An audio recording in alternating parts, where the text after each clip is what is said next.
So Turkey just announced they're raising their interest rates to 30%.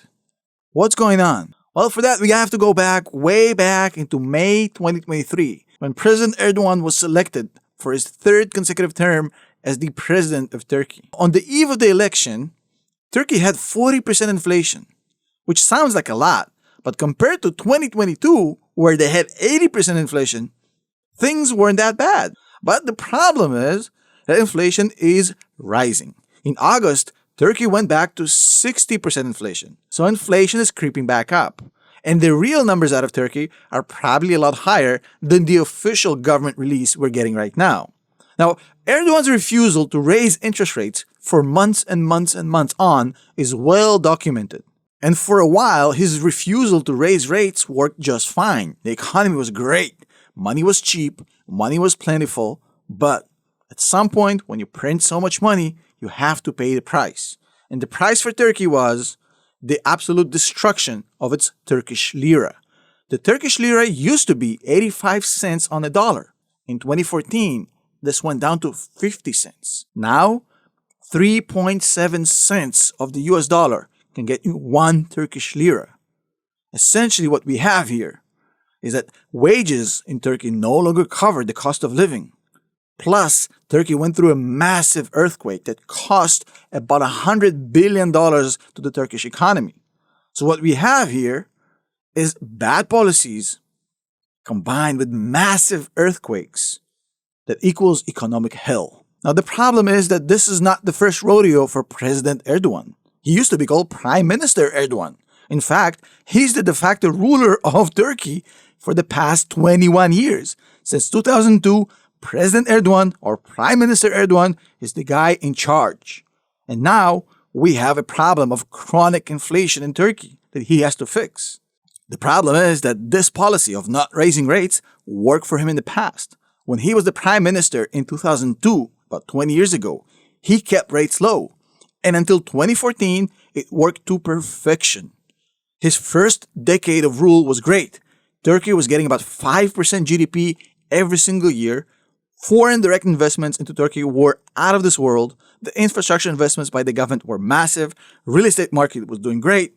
But keeping money cheap and keeping money plentiful devalued the currency. Because if you're not the United States, you don't produce the world's money, which means you're the money consumer. And if you buy so much of it, eventually it's going to take its toll. But why does it even matter? Why is it bad? Why having a devalued currency is so bad? Well, first of all, Turkey is an importer country. They're not an exporter like China. China was a net exporter. They intentionally devalued their currency to become the world's factory. But even that strategy is kind of in question now given what's going on in China, which is a video in its own right. The problem is that Turkey isn't China. Turkey is a net importer. Now their imports become expensive, which makes inflation even worse. Think of it as a double whammy.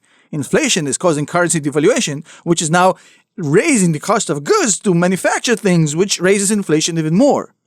In fact, companies that borrowed in US dollars or in euros, Turkish companies that is, now have to pay more in order to service their debt. Investor confidence in Turkey is going down the drain. FDI, foreign direct investments, are going down. And if you had savings in the Turkish lira, not in the US dollar, you're absolutely destroyed. It's savings carnage. So for an import nation like Turkey, it's not a good idea to devalue your currency. And obviously this was not 100% self-inflicted. Oil prices went up, and for Turkey, which is the massive importer of energy, that actually made things more expensive. We had high US interest rates, which drove investments away from Turkey. But the main issue was and is and remains the low interest rates for months and years and massive money supply for cheap, and the refusal of the Turkish government to raise rates. Now, Erdogan has his reasons of why he refused to do so. Some of it is political bribery or election economy, whatever you want to call it. For example, giving 700,000 public officials a 45% raise on the eve of the elections in May 2023. That actually did happen, while some of it was actually self-admittedly more theological. His religion prevents him from raising rates. So that pushed Turkey to the brink of economic collapse.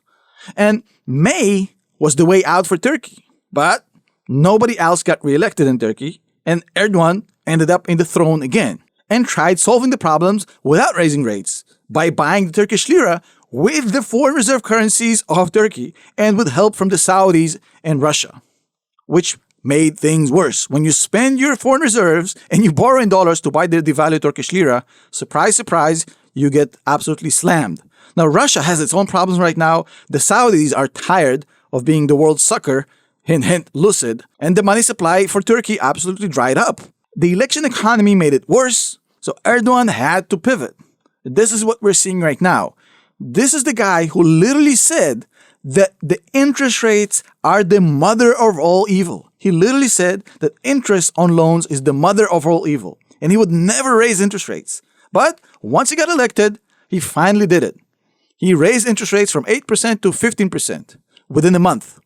That didn't help. Now, he raised it again a month later in August, so 17.5%.